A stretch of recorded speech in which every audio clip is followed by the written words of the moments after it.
Frank Lovejoy in Night Beat.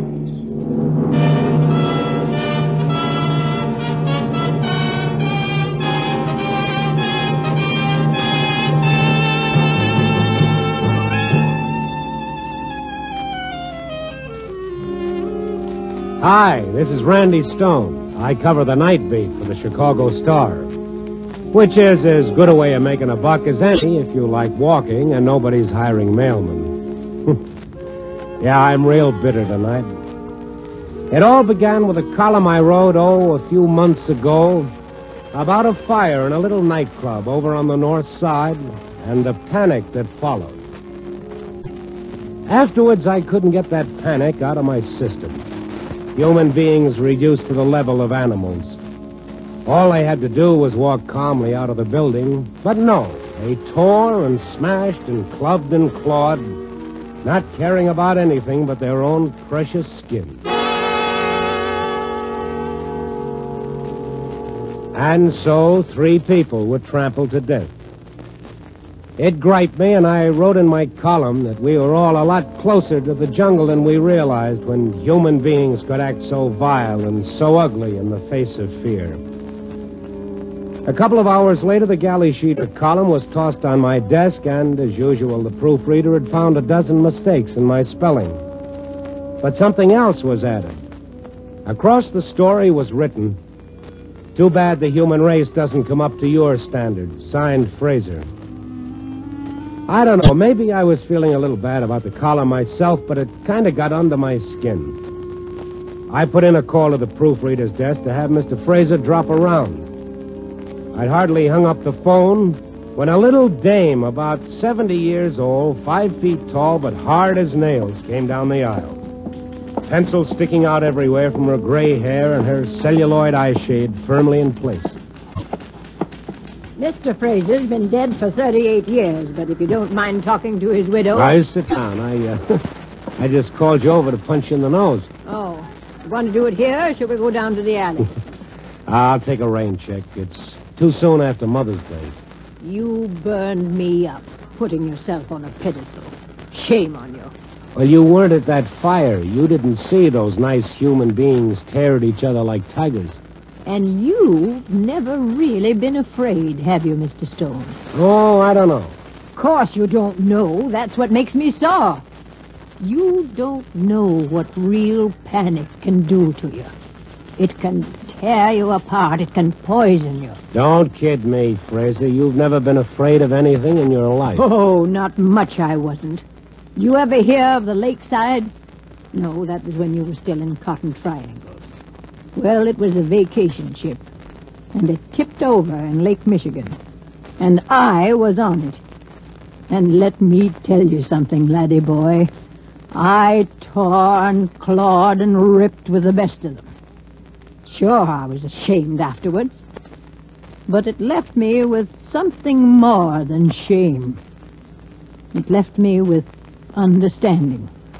Well, maybe. The only way to understand hunger is to go without food. You won't ever understand fear until you've really been afraid. I mean afraid in every drop of blood, in every nerve. Then you'll understand it. And maybe you'll climb down off that pedestal. Now, is there anything else you wanted to say to me? No, but thanks for letting me talk myself out. Okay. See you around. Oh, and another thing. Yeah. You spell like a 2-year-old. I before E except after C. Will you please remember that?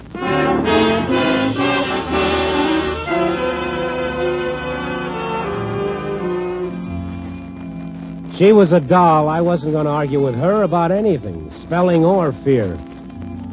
Except that, being a strictly no-hero type guy, I'd still like to see the day that anything could turn me into the savages I saw at that fire.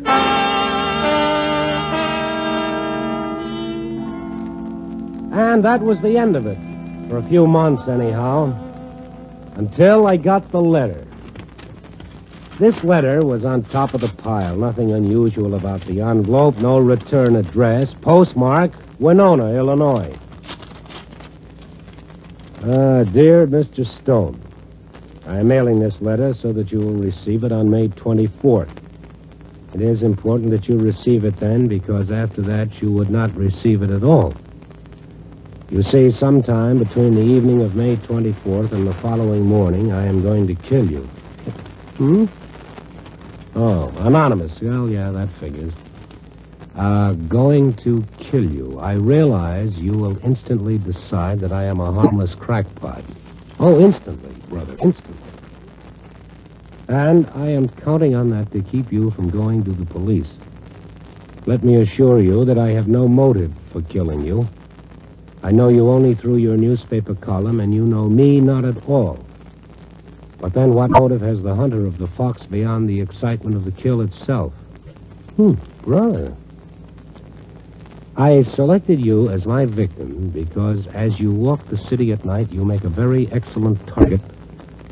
And also because, obviously, from your writings, you are an intelligent man.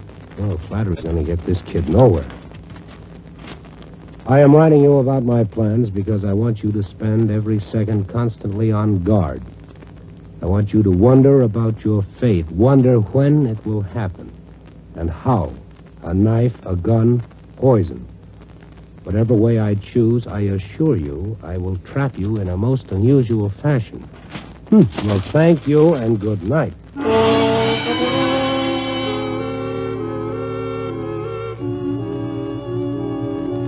And I tossed the letter from Winona, Illinois, into the wastebasket. Everyone who wrote a column got one of these every so often. The world was filled with such goofs.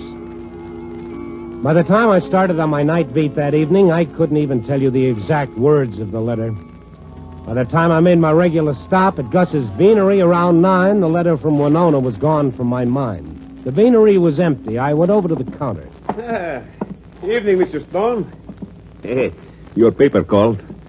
Kindly give the switchboard a ring. Ah, thank you. What's the soup du jour, if I may be so bold? What's always the soup du jour at this establishment?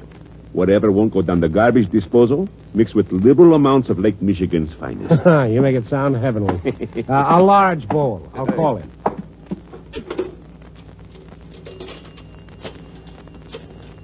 As I dialed the paper, I idly watched a seedy little character push his face against the restaurant's plate glass window and then come slowly into the place, shuffling uncertainly. Then the gal at the paper answered, and I turned to the phone. Chicago Star. This is Stone. What small crisis are we faced with tonight? Oh, Mr. Stone, you had a long-distance call. Let me see. Here it is, from somebody in Winona, Illinois. That letter. You say something? No, go on. Well, the party seems terribly anxious to reach you. He left a number to call in Winona, said if he didn't hear from you within an hour, he was coming into the city to find you. That was almost 2 hours ago. Did he leave his name? No, just a phone number, 1836. But like I said, he called 2 hours ago, and he said that if... Yeah, I know. Well, you might try him, though. He really seems desperate to find you. Oh, well, good for him. Thanks, kid.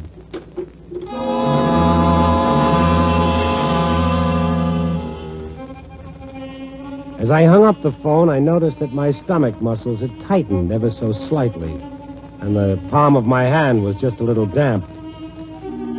I called the Winona number like a real sucker, and the phone rang on and on at the other end. And I got the mental picture of some wild-eyed loon sitting in a dark room, hearing the phone ring and shrieking himself silly at having fooled me. And then I turned and started walking back to the restaurant counter.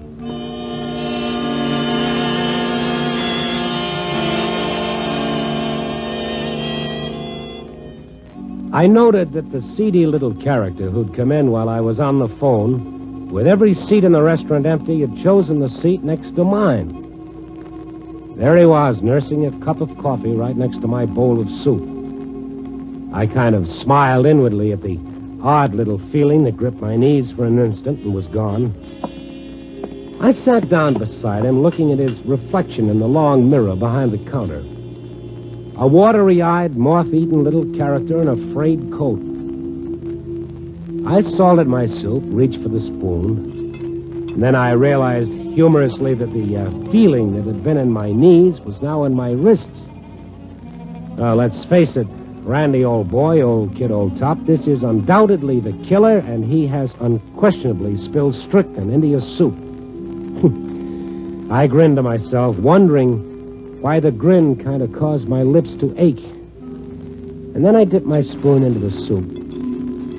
Only, it was a little funny how he'd chosen the seat next to mine, with a whole restaurant at his disposal.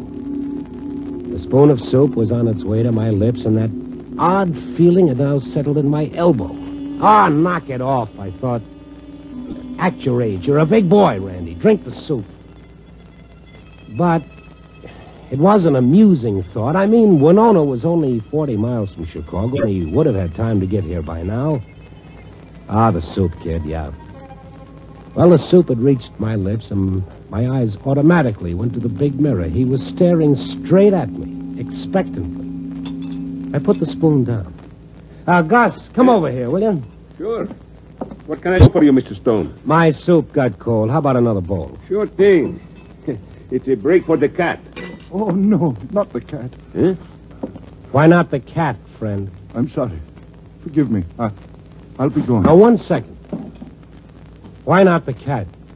Fine soup like that? I sure wouldn't mind if the soup wasn't so warm. Why? That bowl of soup. You were away. It drew me like a magnet. It became the most wonderful thing in the world, sitting next to it, inhaling its spicy aroma. Oh, it's frightening how one's values change. It's very frightening. I'll be going now. No, wait a minute. The soup is fine for me, Gus. Serve this gentleman the hot bowl and see what else he'll have. Sure, Mr. Stone. I always made my own way. Sometimes everything gets out of hand. But really, I don't want charity. Well, take my word for it, sir. I owe it to you.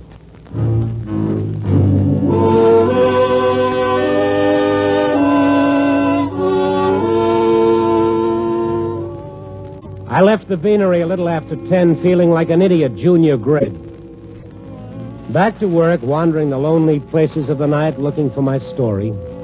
The railroad yards where kids in overalls flipped off the freights and brushed the straw from their jeans, thinking, Chicago, here I am. Past the produce markets beyond the loop where trucks were already coming in and loading their crates of fruits and vegetables. Through the narrow canyons of the downtown financial district, deserted, empty. The night wind whipping the scraps of paper that was so vital yesterday into the gutter. But tonight the story wasn't there. It wouldn't come. Tonight something was gnawing at me, and I kept pushing it away, trying to shame it out of my system. But I couldn't shake it. Finally, I stopped in at a gas station. It closed for the night, but the phone booth was open. But Winona 1836 was never going to answer. Then the newspaper again to see if they'd heard from him. Oh, yes, Mr. Stone. I was trying to reach you. He came in all right more than an hour ago. He's there now? No, he hung around a while. He seemed so agitated. Then he said he'd find you himself and left. What does this character look like? Gee, how would you describe... Well, average-looking fellow, only excited. Oh, great. Mm-hmm. Listen, if he comes back, you very quietly dial P051313. You understand that? But that's the police. You catch on fast, baby.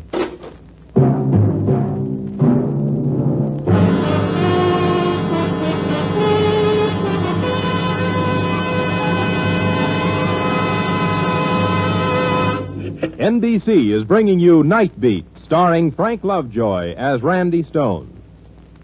3 chimes mean good times on NBC. There's more mystery later this evening with 2 rough and tough crime fighters. There's the amazing Mr. Malone, a daring private detective equally proficient at romance or solving murders, followed by the man called X, an intrepid soldier of fortune played by Van Heflin, who travels to all the dark and mysterious corners of the world, combating the evils of international intrigue. Yes, there's action and adventure every Friday here on NBC.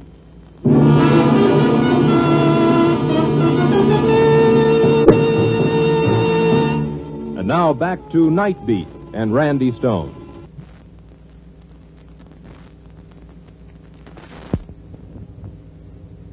After the gal on the switchboard had told me that my chum from Winona was now in town, I stayed in the phone booth in the deserted little gas station to call the police.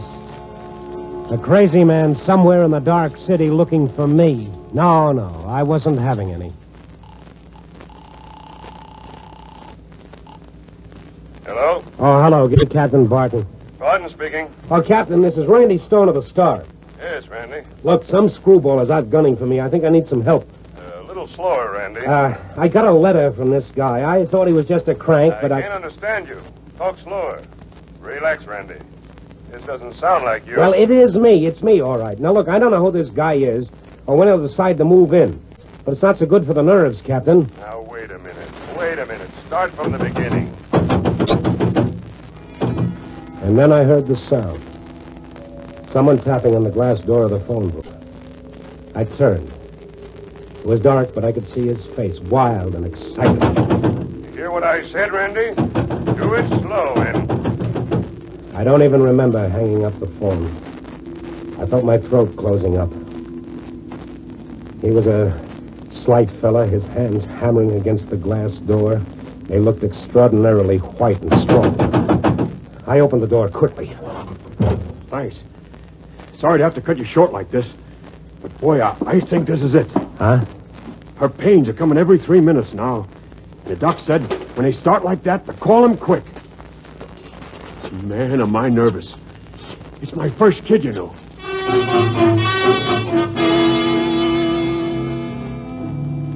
He was nervous. I started walking fast, trying to find a cab, so that I could get to the police station and make that lughead Barton understand what was happening. Only none of the cabbies ever bothered with this neighborhood this late at night. Warehouses, small factories, lofts, everything shuttered up for night. 100 times I'd walked this street without ever realizing how completely lonely it was. A figure was coming the other way. Without even thinking, I crossed the street to the other side. And the figure went on. Now I wasn't wasting any time telling myself what a dope I was. I wanted to get to that police station fast. There were no cabs, but a block ahead was a subway entrance. I hurried toward it, all my nerves jangling. I figured maybe a cigarette might make me calm down. I ducked into a doorway, struck a match. As the match burst into flame, I saw I wasn't alone. Waiting for you. For me? You, the Bonnie Prince Charlie. Harry S. Truman, the man on the flying trapeze. Anybody with a pack of cigarettes and a social conscience. Here. Take the whole pack. I thank you, for you have made me king of the night. Now, till dawn, I will stand here and let the galaxies entertain me. Sagittarius, the Pleiades, Perseus, the tiny North Star, dancing all of them to the music of our thrashing earth. Oh, fine, great, thanks. See you around.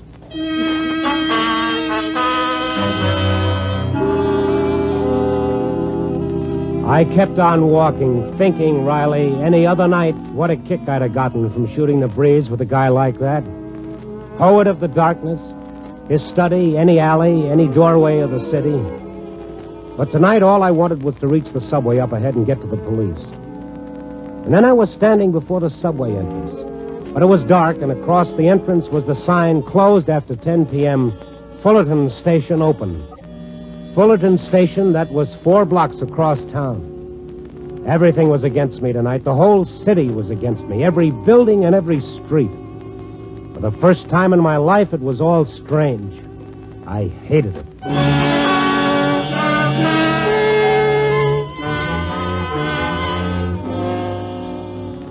I hurried toward Fullerton, through an area of condemned tenements now being torn down for a housing project.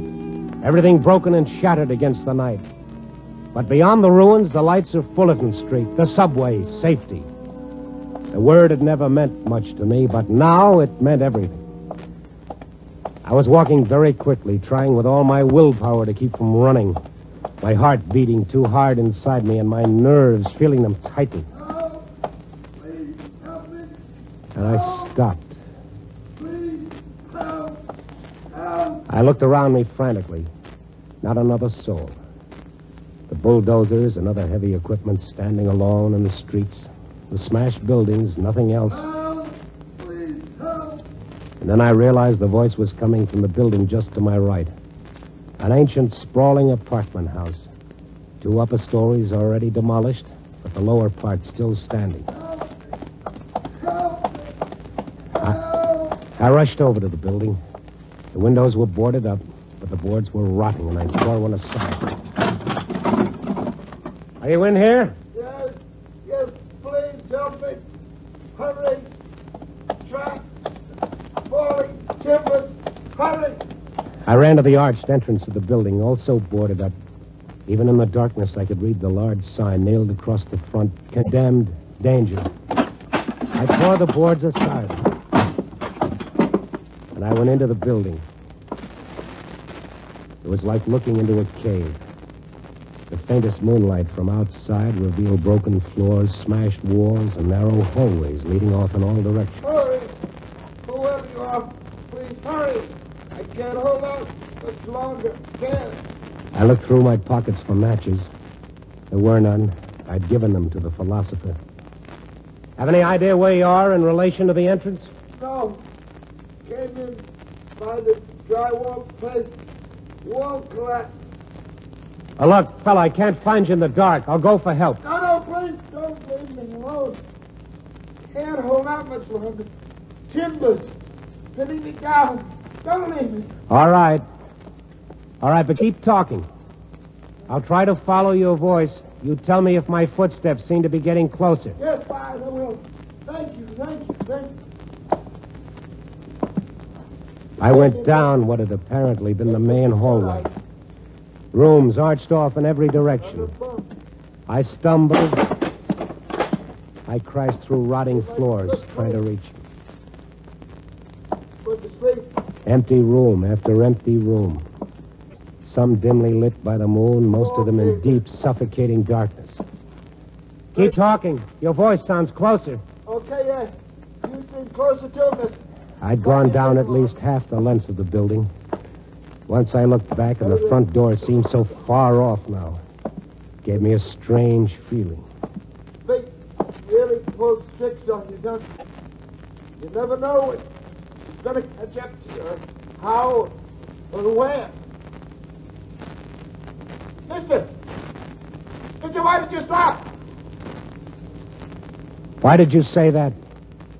What? I don't get you. You never know when fate will catch up to you. How or where. That's what the letter said. What letter? Mister, what are you talking about? Step on it, Mister. Hurry. How long have you been here? Oh, Answer me. hours. Why didn't somebody else find you? Why did you wait for me? Mister, can't answer questions. I need help. Come on, will you? But I couldn't move. The blackness seemed to close me, and I started having trouble breathing. Come on. You're close now. Close, yes. His voice seemed to be right ahead of me. Come on. Or behind me. Come on. Where was it? Was he waiting for me there in the darkness, waiting to spring at me, a gun in his hand or a knife? Come on. What are you doing? Hurry. His voice didn't sound right. It didn't sound right. He was only pretending to be hurt. He wasn't hurt at all. Oh, no, stop it, Randy. Get a control of yourself. You gotta help him. But no, I couldn't move. My legs had turned to stone. I couldn't budge them. Hurry. Completely at his mercy, this crazed man. I'll trap you in a most interesting way. What was that? I thought I heard a movement. He was coming for me through the darkness. I had to get away.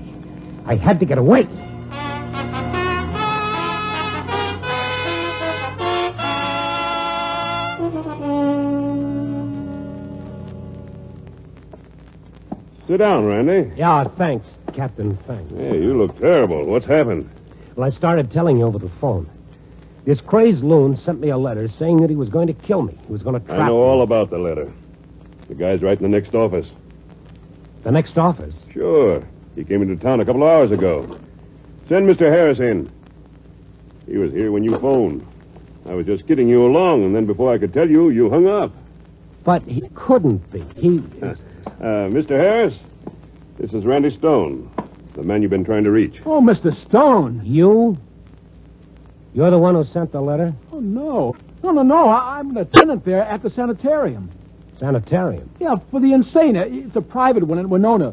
I should have known better, but, well, he seemed so rational at the time. What are you talking about? The letter. The letter, he gave it to me. He asked me to mail it as a favor to him. Said he was sending you a letter of appreciation for your fine column. But wait. Oh, I know it's against all the rules to mail the letters without the superintendent reading them, but, well, like I say, he seemed so rational, and then after I mailed it, then he told me what he'd written. Well, that's why I've been trying so desperately to reach you.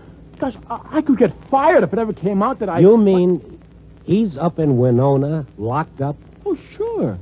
Sure, you don't have to worry about that. Captain, get a car and for God's sake, hurry.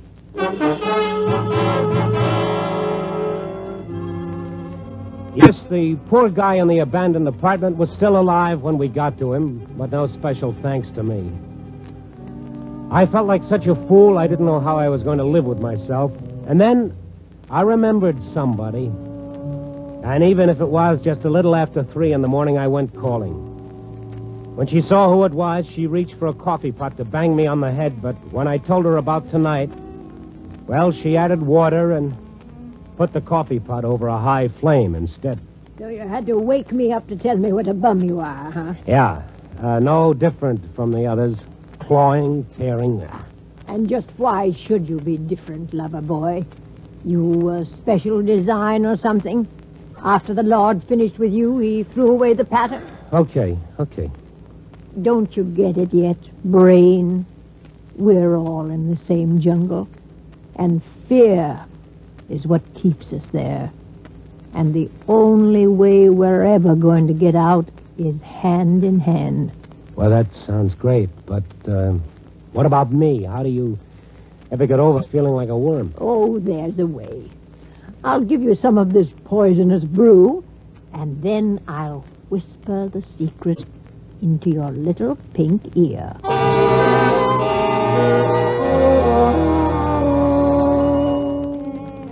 It wasn't much of a secret.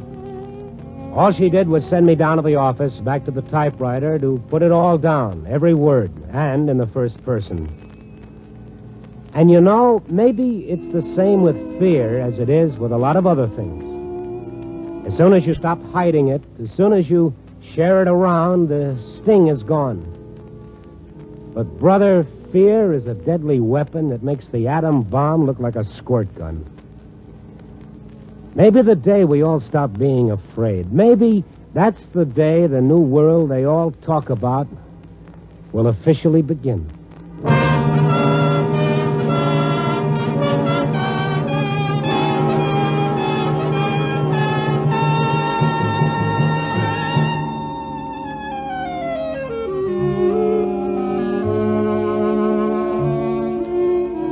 Anyway, I guess the article I wrote was okay because when it got back to me from the copy reader's desk, scrawled across the front in that bold, angry hand was, "Welcome back to the human race, but your spelling is atrocious."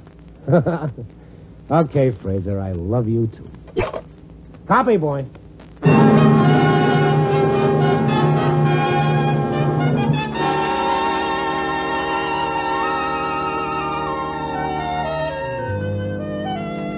Night Beat, starring Frank Lovejoy, is produced and directed by Warren Lewis. Tonight's story was written by Larry Marcus, with music by Robert Armbruster. Those appearing in tonight's cast were Betty Moran, Nestor Paiva, Harold Gordon, Tudor Owen, Ted DeCorsia, Jack Carroll, and Jeanette Nolan. Frank Lovejoy can currently be seen co-starring with Joan Crawford and Robert Young in Warner Brothers' Goodbye, My Fancy.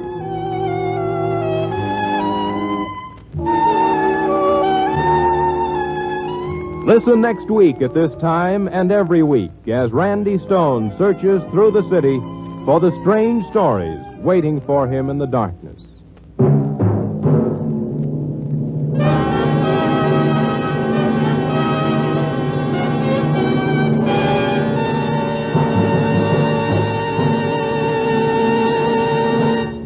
Night Beat came to you from Hollywood.